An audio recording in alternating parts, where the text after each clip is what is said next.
Welcome to Thriller Premium. Welcome to Thriller Premium.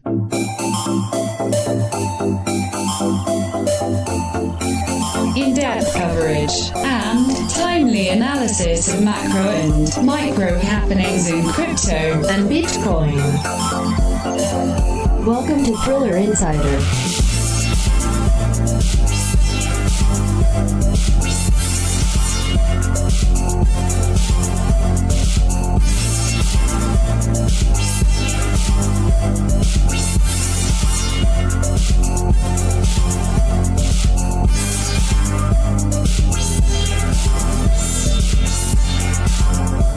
Hello, ladies and gentlemen, boys and girls around the world, gather around. It's time for another exciting episode of Thriller Insider. Today is January 27th, 2021, and today we are covering Davos 2021 Days 1 and 2 recap. That's right. Every year we try to do our best to cover all the conferences that are pertaining to the Bitcoin and crypto space. And last year we covered Davos, and this year I decided, you know what, it's probably best to cover Davos again, just because there's always something lurking there. And last year, as you know, it was pretty interesting because this was before COVID, but there was a lot of COVID talk there.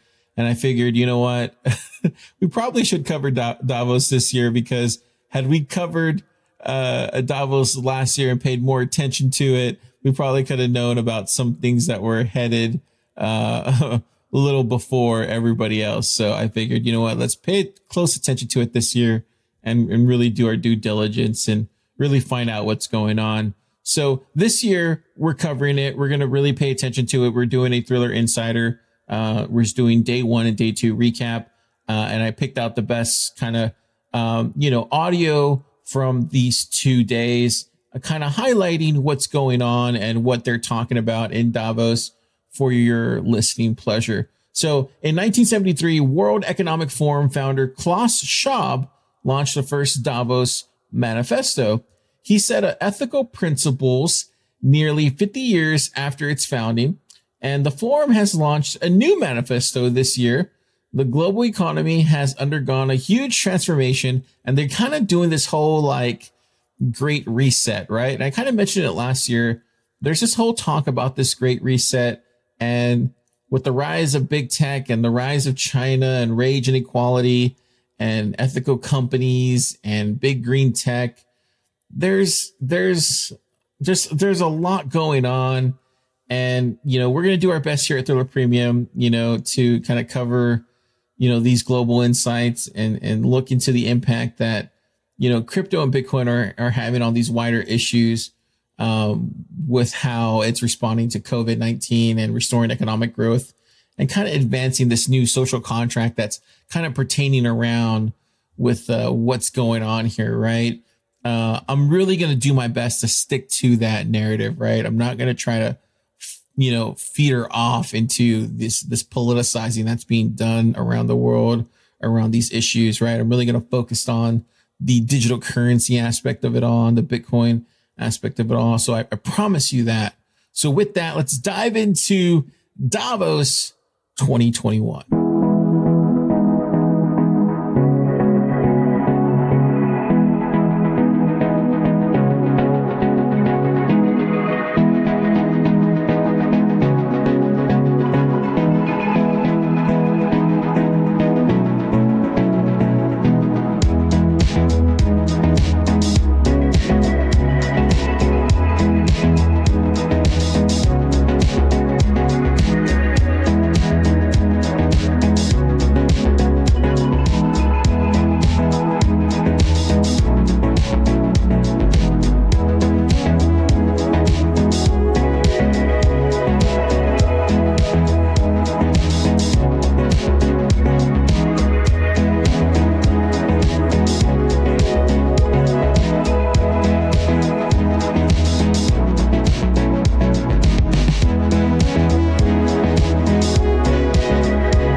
into it. So probably one of the things that you should probably know is they are really kind of coming around this thing called the Great Reset, and they have all sorts of individuals coming from different parts of the world to come talk here at Davos. And they have leaders from Russia, from China, from Japan, from Indonesia, from Africa. Surprisingly, no one from the United States. That was really surprising to me. You have people from the central banks, from different CEOs from like some of the biggest banks in the world, central banks from like Sweden, from Switzerland, from all over the place. You even have someone like what you would call the global elite too as well. So I'm going to play for you kind of their video of what they are calling their quote unquote agenda for 2021, called the Great Reset. And just kind of listen to the information that they're kind of showing here. It's pretty fascinating how they even talk about how it sounds like a conspiracy inside the video.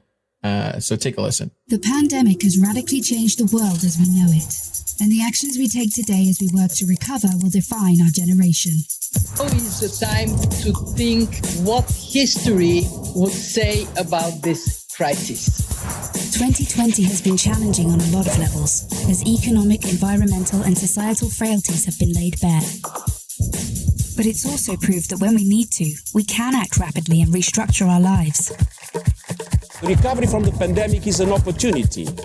We can see rays of hope in the form of a vaccine, but there is no vaccine for the planet. Nature needs a bailout. You don't want to go back to the status quo that you had before simply because it was the status quo that got us here. With everything falling apart, we can reshape the world in ways we couldn't before, ways that better address so many of the challenges we face. And that's why so many are calling for a great reset. A great reset? That sounds more like buzzword bingo masking some nefarious plan for world domination. Hands up, this kind of slogan hasn't gone down well. But all we really want to say is that we all have an opportunity to build a better world. And it's not surprising that people who've been disenfranchised by a broken system and pushed even further by the pandemic will suspect global leaders of conspiracy. But the world's not that simple. Every one of us has differing priorities, values, and ideas. That's part of why solutions are so hard to come by, and why we all need to be involved in the decision-making. Because whether it's politicians, CEOs, academics, activists, or you, we're all about getting people together, even those you may not like, to sit down at the table and develop solutions that work for all of us. But we need enormous trust between the private sector and the public sector for this to actually work. That trust is hard to come by. it's time for people to work together, listen to each other, and build this trust so we can move towards a better world. And we really need one. Because while the pandemic affects us all, it's clear it affects some more than others. The first people who are hit are the people at the front, those who are vulnerable. It is those on the front line who take it first, and that is simply unacceptable. See, at the start of 2020, 1% of the world's population owned 44% of the wealth. And since the start of the pandemic, billionaires have increased theirs by more than 25%, whilst 150 million people fell back into extreme poverty. And with climate change set to dwarf the damage caused by the pandemic, the message from 2020 should be abundantly clear. Capitalism, as we know it, is dead. This obsession that we have had with maximizing profits for shareholders alone has led to incredible inequality and a planetary emergency. But no one can do this alone, and top-down approaches won't get us anywhere, because everything we've learned in our work has shown us that diverse voices lead to better results. And it's for these reasons that the forum talks about something called stakeholder capitalism, which would shift businesses away from just profit. Because if we want to change where the focus of our recovery will go, then we need a new dashboard for the new economy. And that needs to encompass people, planet, prosperity, and institutions. Giving people a real stake in the economy and putting well-being before growth. And that's all about getting the right people in the right place at the right time. We must rebuild our relationship with nature for the survival of the peoples and our planet. We have a window of time which is closing, and we need everybody who cares to get together and find solutions now. It's the people who have great ideas and who share them with others. They're the ones who are shaping the future. So if you want to be a part of the change, then tune in, turn on, and get involved. Follow the Davos agenda right here, online, on YouTube. Yeah, so just very creepy voice. It kind of took me back, but enough with all that. Let's dive into what we came here for, and that's digital currency talk and Bitcoin talk. So COVID-19 has accelerated the long-term shifts from cash. We know that with an 8% increase in non-cash payments in the euro area in 2020. Meanwhile, central bank digital currencies are all the rage this year. That's pretty much what they're talking about in Davos this year. Last year, if you remember, central bank digital currencies, they were like, yeah, we could see them becoming a thing. And central banks were like, yeah, we're looking into it. Maybe this year it's like, what are the policies? What are the practices? What are the partnerships? Where do we need to leverage these opportunities? It's almost like COVID lit a fire under everybody's ass. And now this rise of digital currencies and stable coins is just everybody's top priority. And it really did kind of happen that way. And so we have the executive director and of banking here for the Bank of England, Andrew Bailey, and then Glenn Hutchins, one of us here of DCG, Digital Currency Group, talking amongst themselves about stable coins. But before we jump into that, I want to play this clip first, because this is of Glenn Hutchins, and he basically this clip made headlines today because he finally set the record straight about Bitcoin being used for illegal purchases for drugs and North Korea, and for bad guys, and for whoever else Bitcoin is used for to scare people. So take a listen. The arc of creation of technology companies goes from math problem to math solution to engineering problem to engineering solution to product creation to business model construction around the product to company formation around the business model. And in the digital currency world, we have the math problem is, of course, the Byzantine generals problem. The Bitcoin was the solution to the math problem.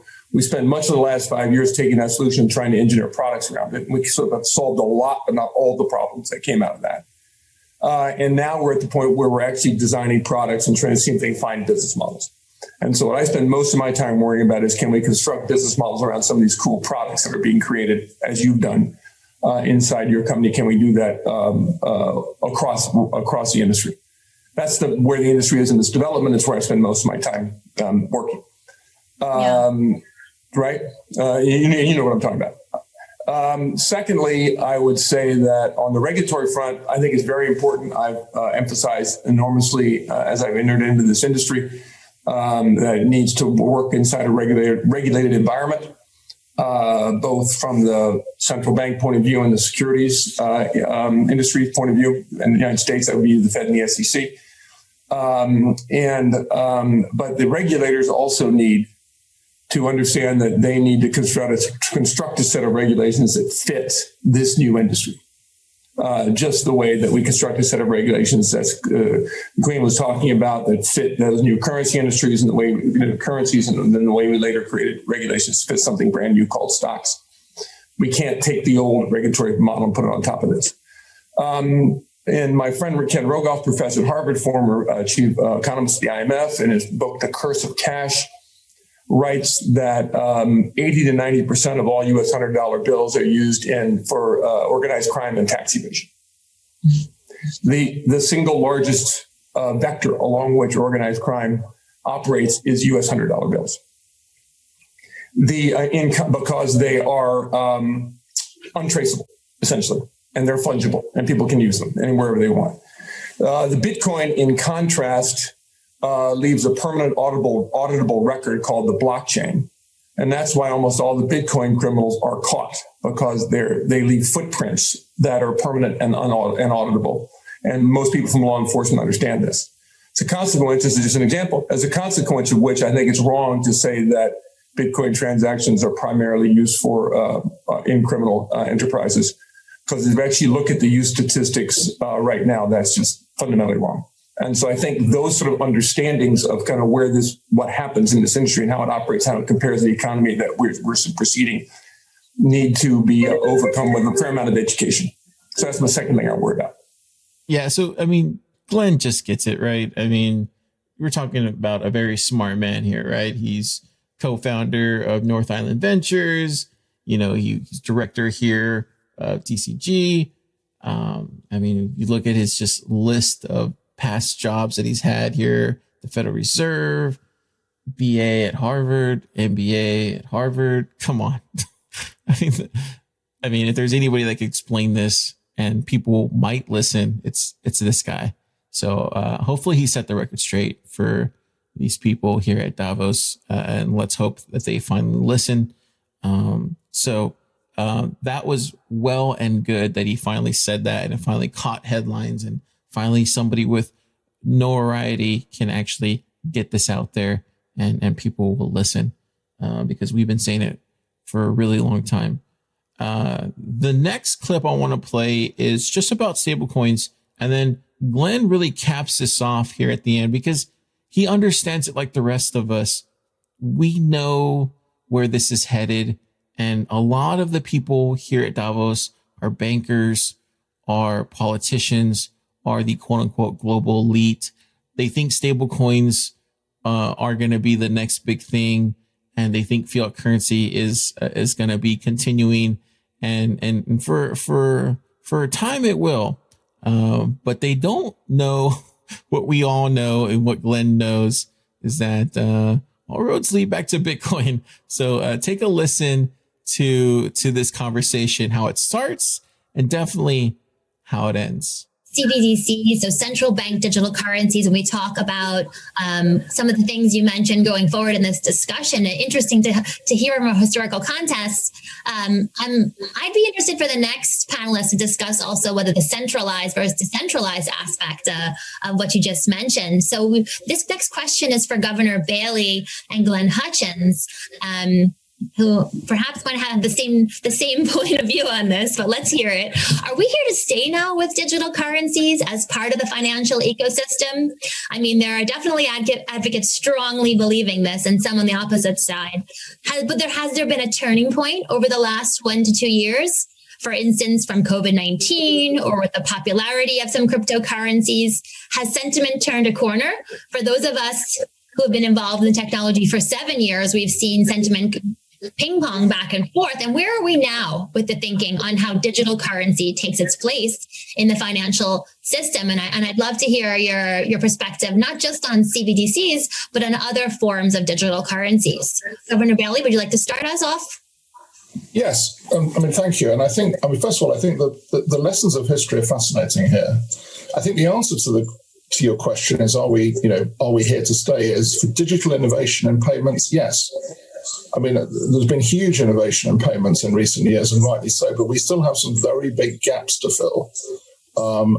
Cross-border remittances, cross-border payments being the obvious one, where the cost of making payments is too high. Now, are we here to stay in terms of digital innovation? Yes, but what I think the lessons of history are so fascinating, as Quinn Massima laid them out, is have we landed on what I would call the design, governance, and arrangements for what I might call a sort of a lasting digital currency? No, I don't think we're there yet, honestly. I don't think cryptocurrencies as originally formulated are it. Because I think that as the history shows us, this whole question of people having assurance that their payments are going to be made in something with stable value, which, as the history lesson says, ultimately links back to what we call fiat currency, which is a link to the state. Now, you can organize that, I think, in quite a few ways, and here's where the innovation comes in. And that's why we're right still to debate stablecoin, we're right to debate central bank digital currency. Those issues, I think, are very much up for grabs, and I'm sure we'll be discussing them today. But is digital innovation here to stay? Yes, I think my presumption is, and my best guess is yes, it is, and it should be, because, as I said, we've got big challenges still to solve where it should help us. It'll be interesting to hear also, what is the designated lifespan of the currency in 2020 and going forward? Is it 100 years, 200 years? What will that lifespan look like? Glenn, do you want to comment? Yeah, let me take up where you, rather than repeat what Andrew said, which I thought was spot on, take up where you alluded to digital currencies and other digital currencies. Take a step back for a moment. The currency is one of three elements that are the fundamental innovation here. The other two are the blockchain and the protocol, in this case, the Bitcoin protocol. They work together in a way that makes them inseparable. If you analogize it to a railroad, the token or coin is the boxcar, the blockchain is the cargo manifest, and the protocol are the rails. And so that's kind of how to think about it. To talk about coins just by themselves without talking about protocols or the accounting ledger is kind of really only understands part of the problem. It's like talking about a battery, but not the whole internal combustion engine. That's point one. Point two is as we develop what's going to be driven here, all of this can be driven by use cases that consumers find useful. And then that will allow the adoption of those technologies and adoption of those coins that are associated with the technologies. So the first, for instance, I should disclose that I'm an investor in Elizabeth's company, have been there for happy investor for years. And so she's found a use case. And the original use cases for the tokens were, in fact, payments. People talk about payments.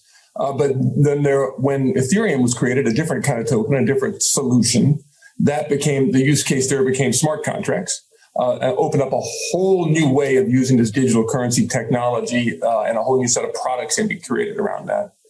And we're now evolving into each particular company or each particular network that's created with a set of use cases has its own token. So we're at a place now where there are going to be a proliferation of tokens run on networks based upon certain protocols. And so there will be multiple tokens that'll be used.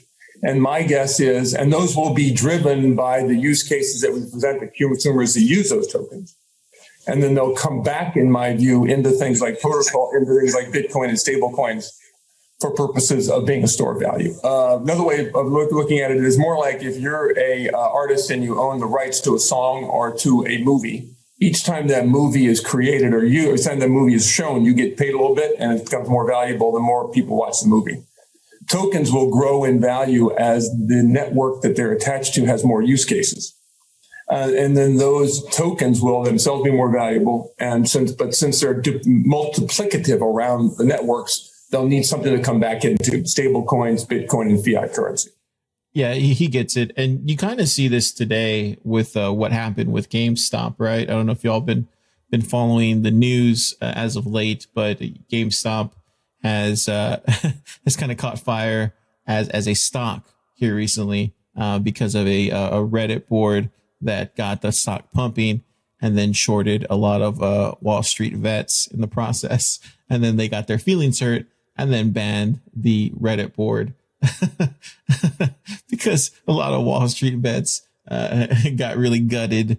I thought it was hilarious. But anyway, but you kind of see that process where hypothetically GameStop should be an ERC20 token, because a lot of us, me included, I love GameStop. I love going to GameStop and just browsing over there. I might not necessarily buy anything, but if I could hold GameStop token, I would, right? Because I'm a fan of that brand, of that experience of going there. Same thing with my Regal Theater here in Austin, Texas. I don't know if you guys have a Regal Theater, but I love Regal Theaters, or I love Alamo Drafthouse.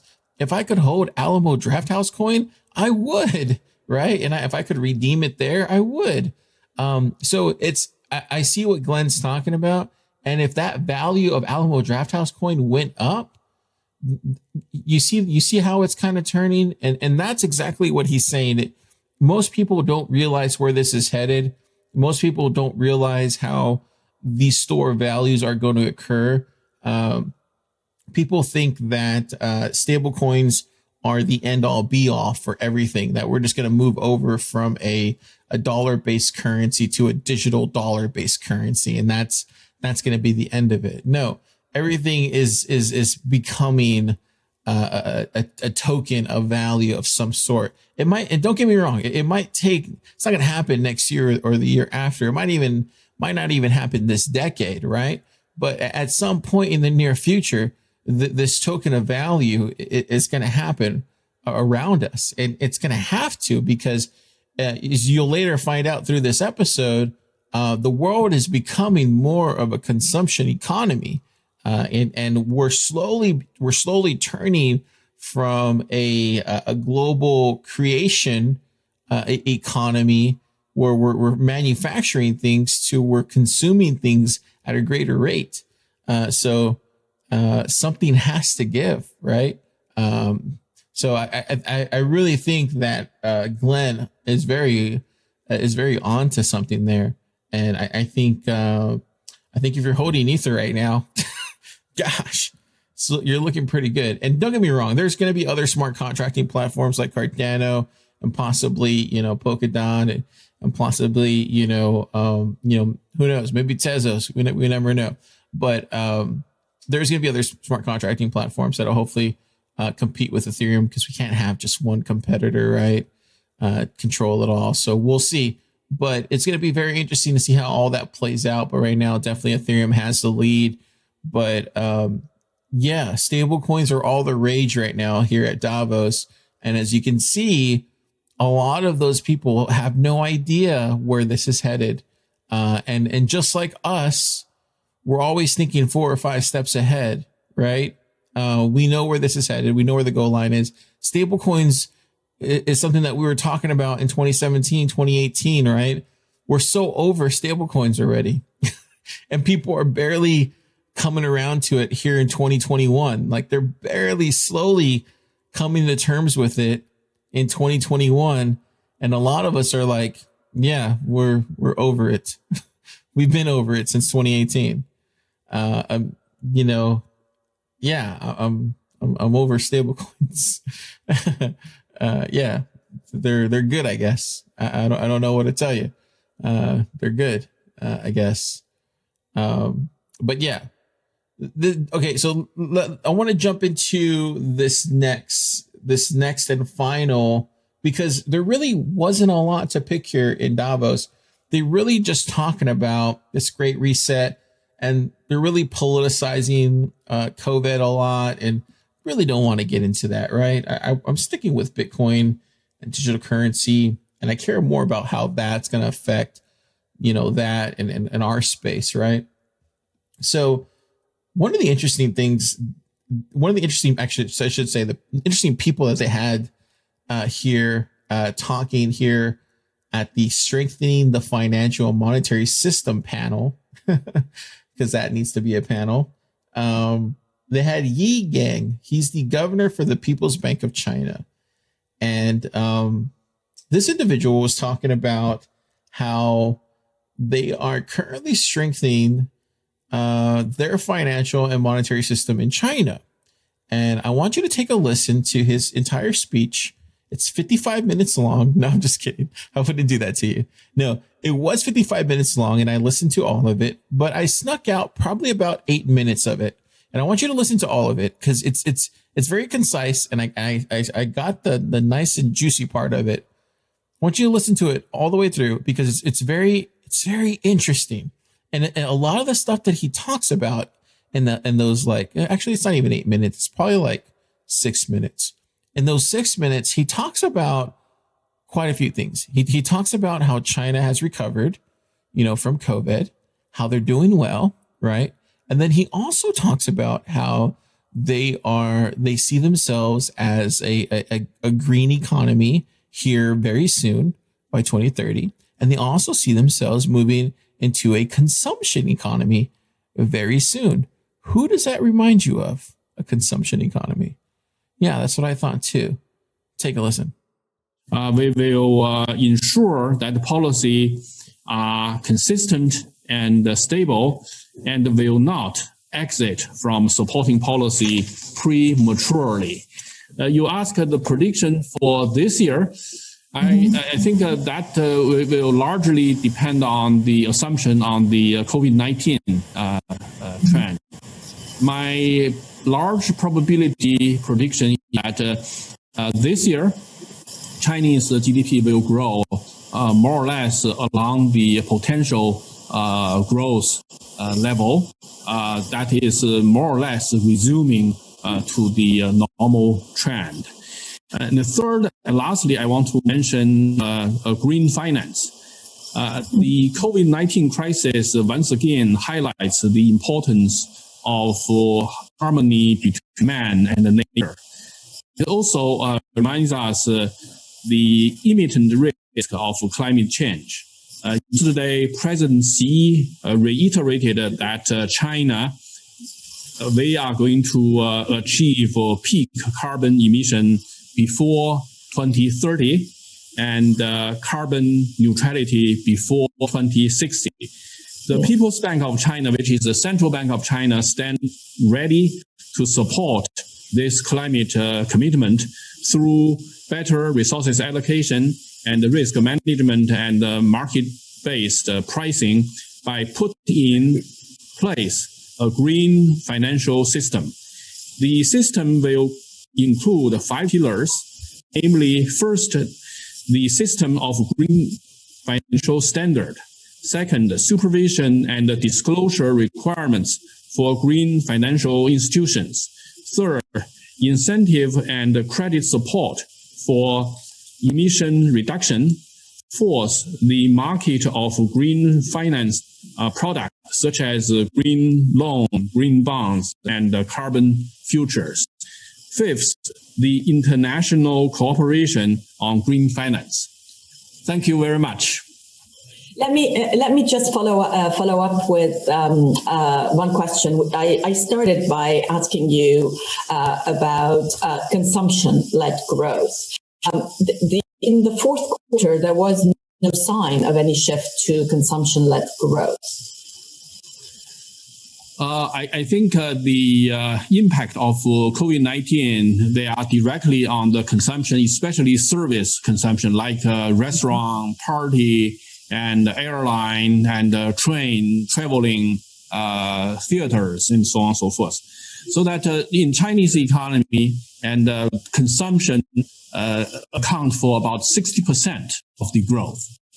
But during the pandemic, the percentage of consumption decreased. And I think as we control the pandemic, consumption will resume to the more or less normal level.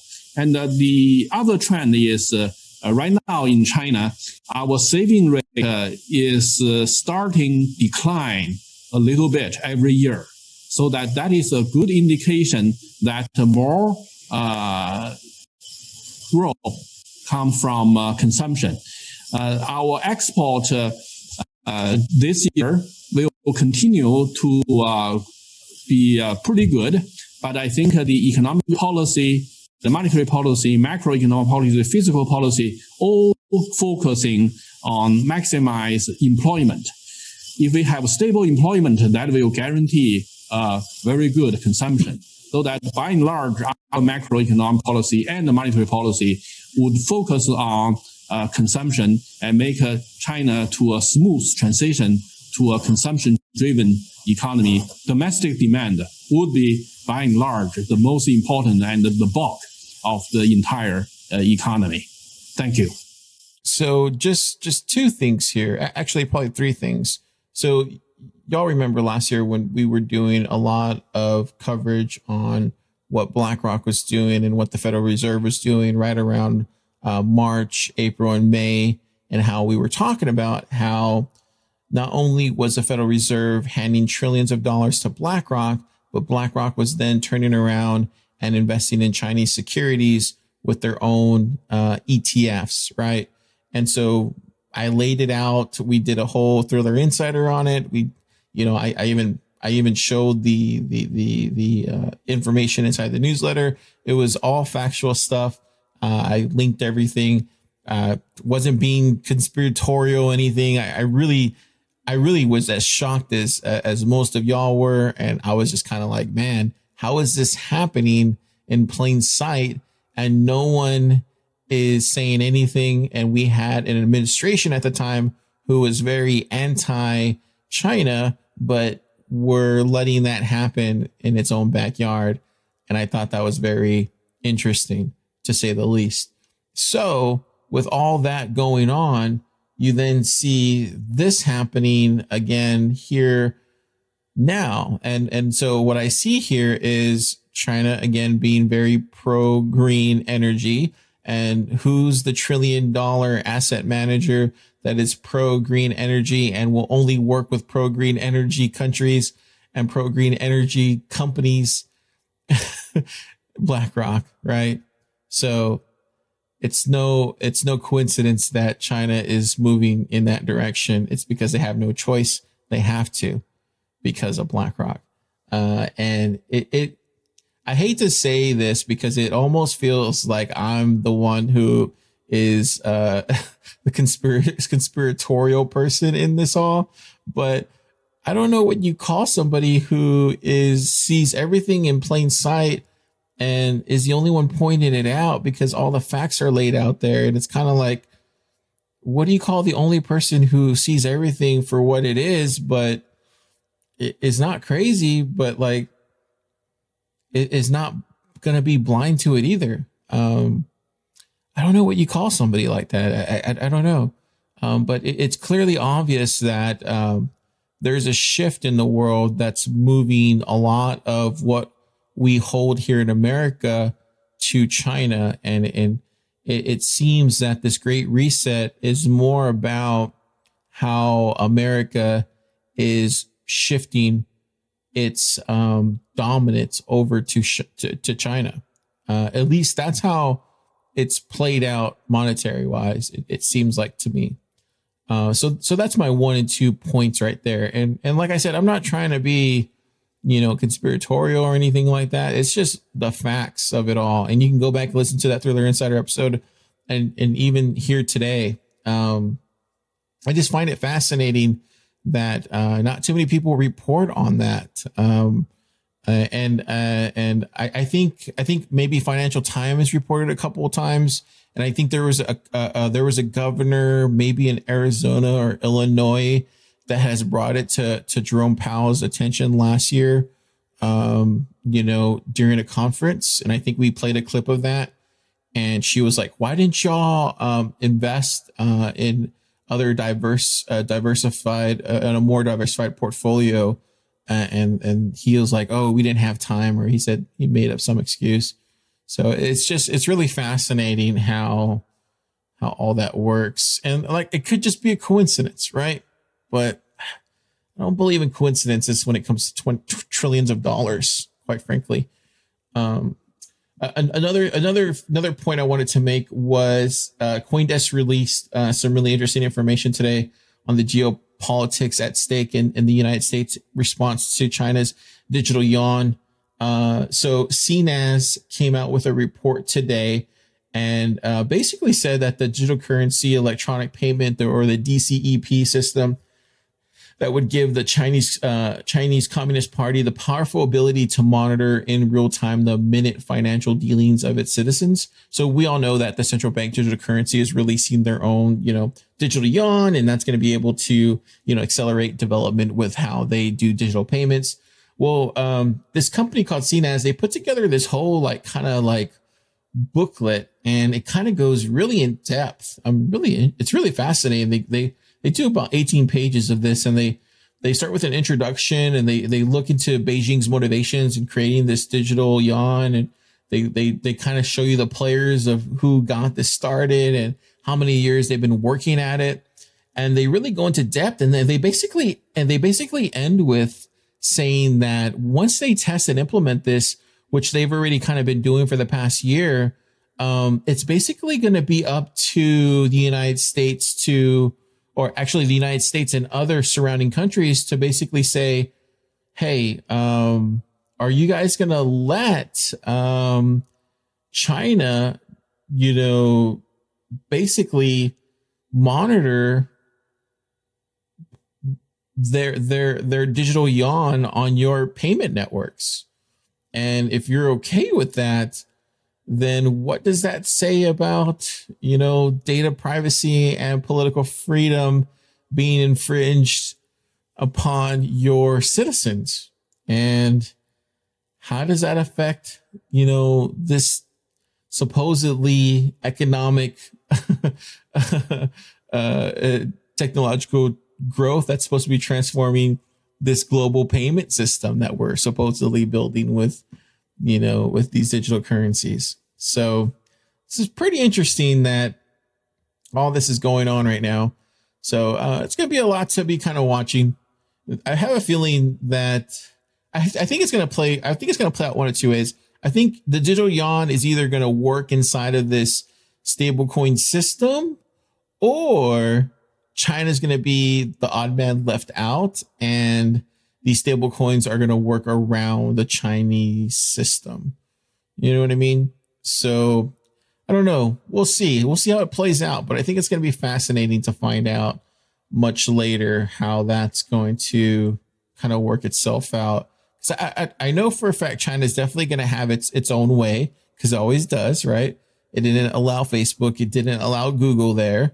It barely allowed Apple. So you would think it's going to definitely have its digital yuan. It's going to want to do its own thing. It's going to want to monitor its own, citizens with its digital yuan. So I don't know if that digital yuan is going to be able to be used in Europe or in the United States or anywhere else as a payment, right? Probably not. I would say probably not, but maybe so. Who knows? Maybe, I don't know. The world is changing fast. We'll see. We'll keep an eye on it. So the last piece of, I guess, panel that I want to share with y'all is kind of about the whole landscape of what 2021 looks like for the CEOs of Barclays, the CEOs of JP Morgan's, the people who hold all the money, these wealth management people, right? The C-levels. What do they think of all this in 2021? What do they think of this great reset? And there's a really good discussion with a good back and forth on what they think is really going on. That they even discuss inflation. And Mary Callahan of JP Morgan, who else would say something bad about Bitcoin? She does. But take a listen. It's probably about a good 10, 12-minute clip, but there's some good back and forth there. And they give you a good summarization of what they see 2021 outlook in the markets kind of looks like. So take a listen. Sure. I think it's a really good point, Francine. I would say if you go back to the last financial crisis, and this is just a very high level of commentary, I would say you had a situation where you had a lot of solvent companies that were actually illiquid. And so we had issues in the economy. I would say right now we may have the opposite problem. You may have some insolvent companies that are actually liquid because of what's happened over the past year. I think these are real issues that are going to have to be worked out, counterparty to counterparty. Do I think they pose systemic risk? No. Do I think we're seeing rotation occurring in the economy and changes where certain sectors are growing and others are facing structural decline? Absolutely. That's what happens in vibrant economies as you see rotation, as you see new technologies, as you see new disruption. And unfortunately, you're seeing, because of this dislocation, the effects of greater inequality, you're seeing polarization. And these are the fundamentally difficult issues that our leadership needs to help solve. Jeff, what do you see in the real economy? Yeah, so on the economy, and as we were talking before the session started, let's see what happens with the new variations on the virus. Let's see the effectiveness of the vaccines. Those are big uncertainties which seem to be growing by the day.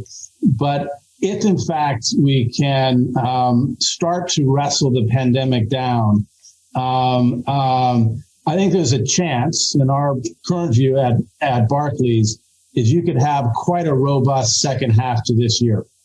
If you go back to the Spanish flu, which is probably the greatest pandemic of the century, what that led to when it finally got arrested was the Roaring /20s, and there was just an explosion of demand coming out of that.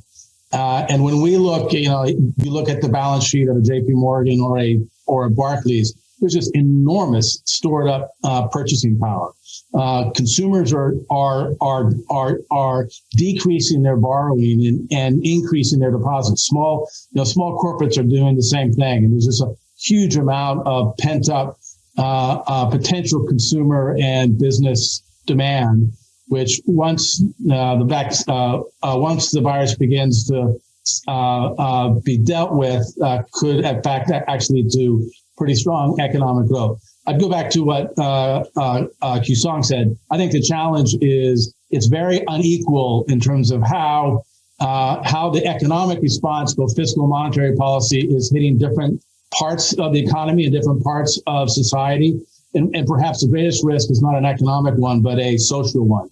And those that are being left behind for all sort of structural reasons, I think that's where perhaps the greatest risk is. And to a certain extent, I think you've seen signs of that, particularly in the United States over the last couple of months. Exactly what they were supposed to do. And the monetary and the fiscal stimulus worked, right? It was an explosive backdrop of stimulus that comes on, globally coordinated. And there we have not surgical approach to what we want to fix. We have to take a blanket approach. And therefore you have natural froth in the system. And there's only so much you can do about it. Now, that causes all sorts of bubbles. Asset bubbles come and go. And there's lots of conversation about things like Bitcoin and SPACs and GameStop and other companies and what's happening. Those are asset bubbles, much like the crisis of 2000. And those, they can end badly, but they don't affect the actual economy. They don't affect the actual banking system and the stability and the security that we're talking about here. Credit bubbles, as we talked about, can, and they can be the bigger warrior. And the capital markets are pricing in just that. We've got the aggregate as a summary of the overall bond market having negative real yields right now. We have really, that's telling us there's a scarcity of lending. There's not as much out there as what people need to put their money into to be able to diversify their portfolios and to be able to protect the overall diversified asset allocation that they have become accustomed to, and they're in search of yield and they're trying to make up for it. And so we have to worry about the unintended consequences of what happens to that end investor. And the end investor is where it can go very wrong. And some of these things just haven't been battle tested. You think just in the US, there are companies like mortgage fintechs, and there's a mortgage foreclosure moratorium. So we don't have any idea what that's going to mean and how that's going to play itself out. But that's where we really have to figure out, where there are no rules and there are becoming access to the banking and financing market. Where are things not tested? How can we get ahead of it? And where can we make sure that we're not allowing those things to happen? Because that's where it really affects the end user. Q-Song, what does that mean for private markets? Is it an opportunity or is it a challenge? Yeah, I think it's mostly an opportunity. And, everything that the governor said, I kind of agree with, in the sense of we need smart public-private partnership here. But there are market-based solutions to a lot of this to just get the economy going again. And when you think about creation of new companies, new business models, ways to improve healthcare, ways to do online education, ways to improve basically people's lives in a world that's been disrupted. Private capital is funding a lot of that. We're the ones who are helping management teams grow. We need smart regulation. We need thoughtful fiscal and monetary policies, which aren't trying to solve the issues of yesterday. They're focused on the issues of tomorrow. And we do need coordination amongst our leaders to do that. I think Jess brings out a really good point, which is I'm less concerned really about the old issues of the banking system.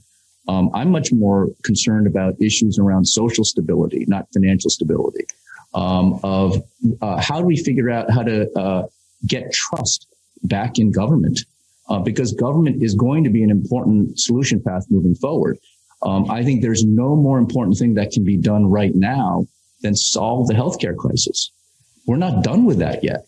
We're very early days, and I think it's very clear that you cannot solve and fix the real economy and get that going again until you can get the health of our people all set up the right way. So there's lots to do, but I do think the private markets and private capital are actually a huge source of opportunity and redirection of capital to the elements of the economy that are in need of it, and that can use it to grow. And with smart political leadership, I think we've got a good shot at resetting and getting this all going in the right direction. You know, you can have this very aggressive fiscal and monetary policy that we are having, anchored by the fact that interest rates are effectively zero, if not in many G7 countries negative on a real basis. And so you can run massive deficits and grow central bank balance sheets to an unprecedented degree if you don't have to pay any real interest. The issue I think to focus on is, where is inflation? And I think part of what's creating the fact that right now the bond market is not pricing in any inflation is because we're not seeing pressure in the labor market, which is the other side of that income inequality issue. What is generating massive financial returns right now is intellectual capital. Labor is not being paid. That's keeping inflation low, keeping the bond market comfortable, and allowing governments to run these deficits. But I think, as everyone said, from the governor to Kusan and Mary, we've got to start investing in a way that deals with the income inequality issue. And it's a timing issue of, getting people to work with wages that allow someone to afford to live. The price of that might be on the back end, you're going to get some inflation, you're going to get the bond market to move. And then all of a sudden, governments borrowing for free may not continue forever. And that may be the ultimate economic challenge that we face. Governments borrowing for free may not continue forever. Yeah, that's definitely a good place to stop right there. Let's jump into key takeaways. So, the Federal Reserve, the United States Central Bank, said today at a conclusion of its regular Federal Open Market Committee meeting that it would keep its key overnight interest rate near zero and make no change to its monthly bond purchases of at least $120 billion. Federal Chair Jerome Powell said that there was a great uncertainty ahead. Yeah, that's coming out today here during Davos. Some of the other key takeaways from Davos is, of course, CBDC, central bank digital currencies, is all the rage this year. Very much different from last year. Very much different. Last year, there was talk about central bank digital currencies, but it was like, yeah, we're looking into it. Yes, there's pilot programs. Yes, stable coins we hear are a thing.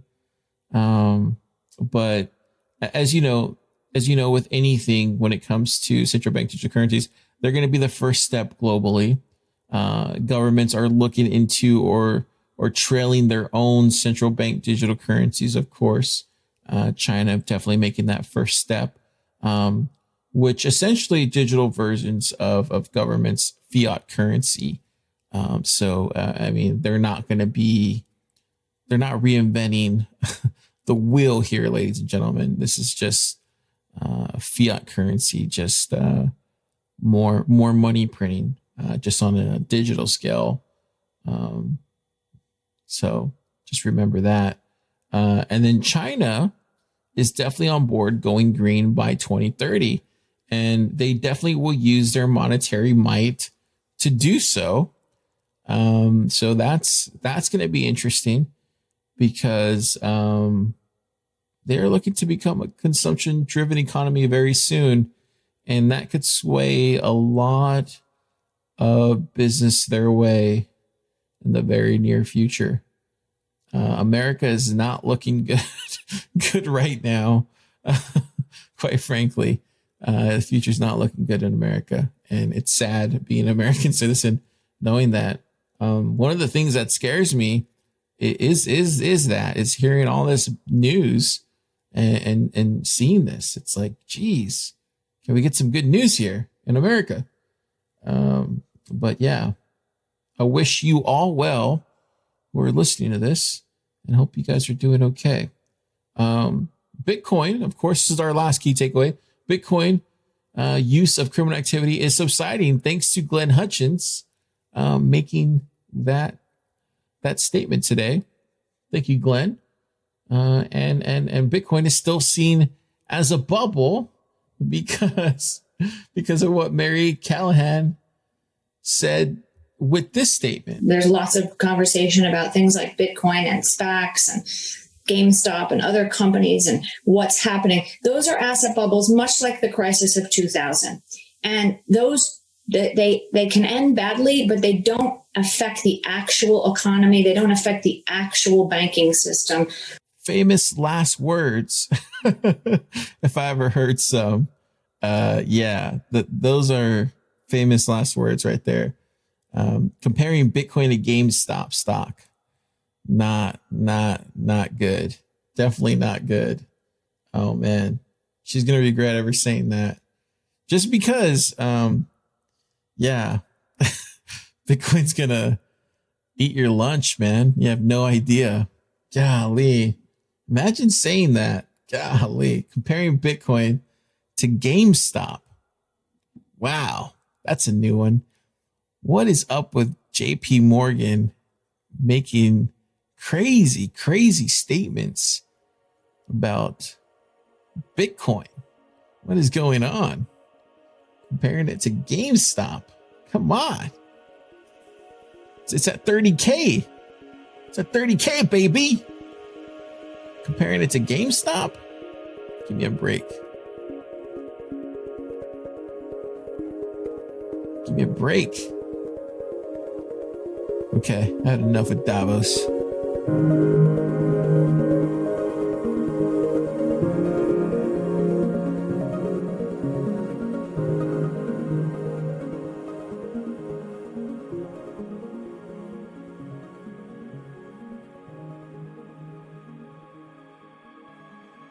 Yeah, good old Davos every year leaves that strange bad taste in your mouth.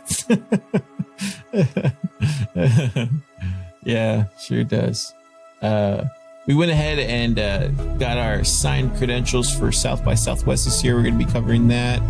Also going to punch our ticket for Consensus. We're going to be covering that as well too here in May. And then we're going to be covering here MicroStrategies conference here February of next month. So yeah, look for all of that coverage for Bitcoin and crypto here this year, 2021. It's going to be all virtual, unfortunately. We won't be able to go to those conferences, so you won't be able to see any pictures or any kind of behind the scenes stuff, which I miss because that's where you get all the juicy details, backroom gossip, and then I can tell you those inside stories and stuff. But yeah, none of that stuff this year. But it's okay. Next year. Okay, with that, see you next time.